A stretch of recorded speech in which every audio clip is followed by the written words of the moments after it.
Wow, are you serious, dude? I was one tick from 483. Oh, go fuck yourself. What the hell, man? I mean, it's not what I was looking for, really, anyway, but, like, dude, this game is just gut-punching me to smithereens lately with these 1,000 milestones.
Man, fuck this song sustains.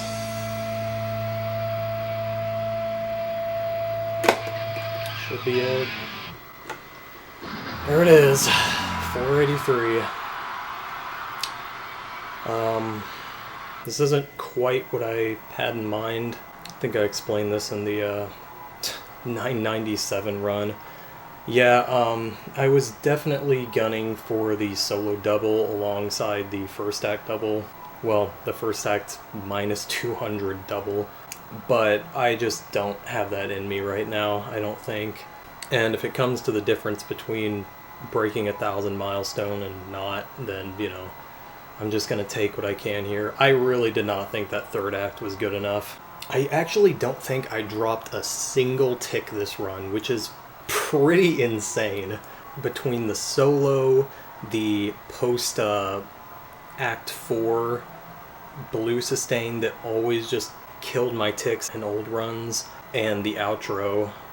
Yeah, so let's get into the bigger stuff. The first act has an extra 200 on it. As I mentioned previously, there is a chord double squeeze that Jilde has shown off. For my TAS, it is a 2-frame window, and the execution for it on the front end really sucks because you have those 4 green strums beforehand that really just fuck with your ability to time that well. And it basically felt like another Trooper situation to me. So yeah, I just couldn't put myself through that right now, going for that on top of, you know, because you still have to get the normal solo squeeze to have that be worthwhile. So you still need A, good whammy on that really shitty phrase, and B, you still have to push the front end a decent amount on D, which just absolutely blows. I'm sure the regular squeeze is not that strict, but regardless, your nerves would be through the roof getting to the solo with that squeeze, even if you manage to get past that whammy phrase. And timing that front end under that kind of pressure and following it up with the rest of solo D, I don't see it for me right now at the very least.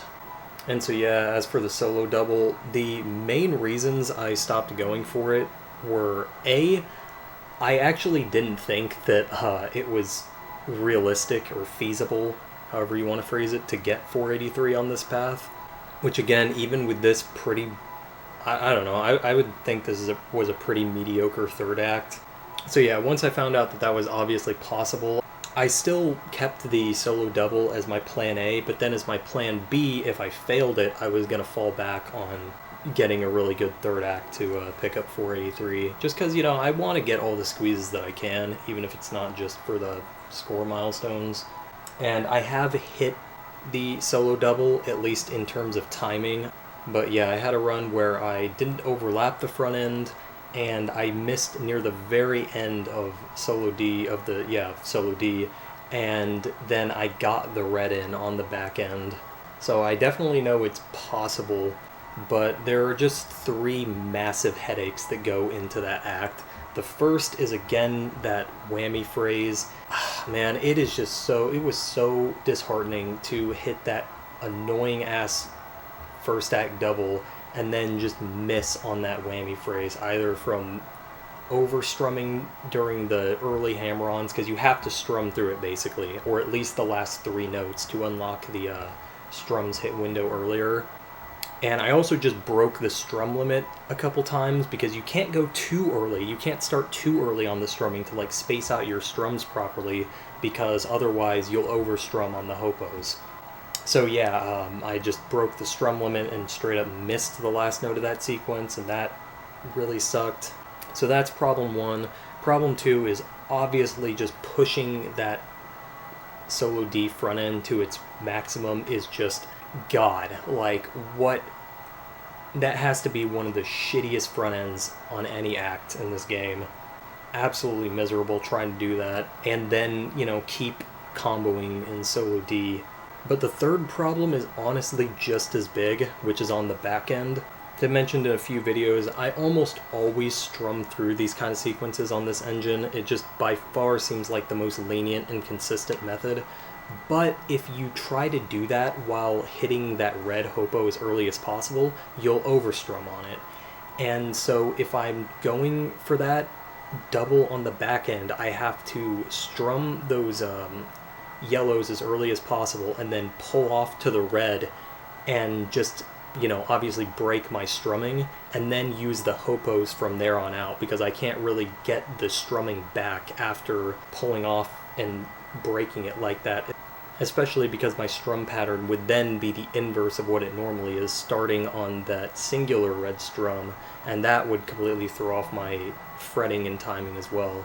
So yeah, if I want to get that solo double, I have to use the hopos for the final set, which I've learned to do pretty consistently, but it still just adds another big opportunity to fuck up, and B, also when you're strumming through those notes before the back end early, that introduces another big opportunity to fuck up.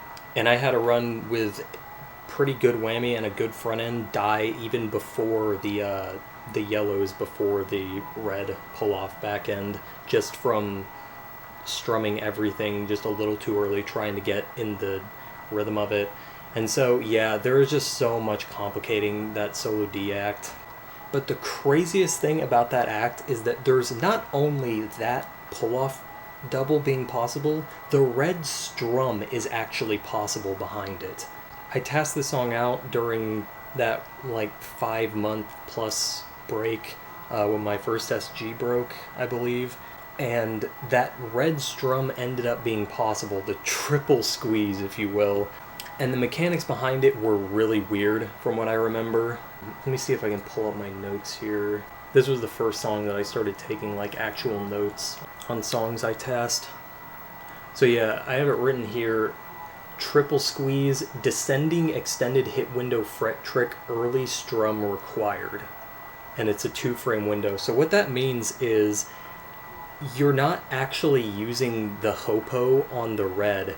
What you're doing is inputting a third strum on the yellows and then using that trick on the red hopo. And I guess, if I remember correctly, that like satisfies the red hopo's strum window and allows you to hit the following red earlier. So really crazy sequence. I don't think I came across that in any other song that I tasked, or where that would be useful anyway. But yeah, so crazy enough, there's an extra 400 on that solo squeeze, and the Act 3 double that Jilde has apparently hit, that is a frame perfect extended hit window act, so no way I would go for that really under any circumstances.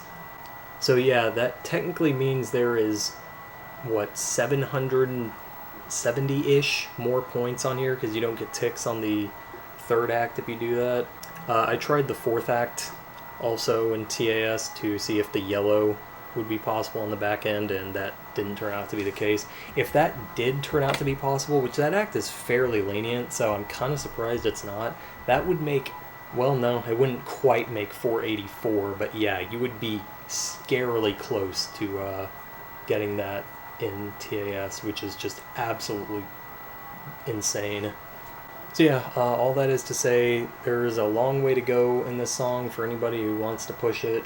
I'm happy with this for now because I've had a really rough past couple of days, especially with this game, and I just need a W right now, and I don't think my mental can take fishing for those two incredibly annoying squeezes in the same run right now.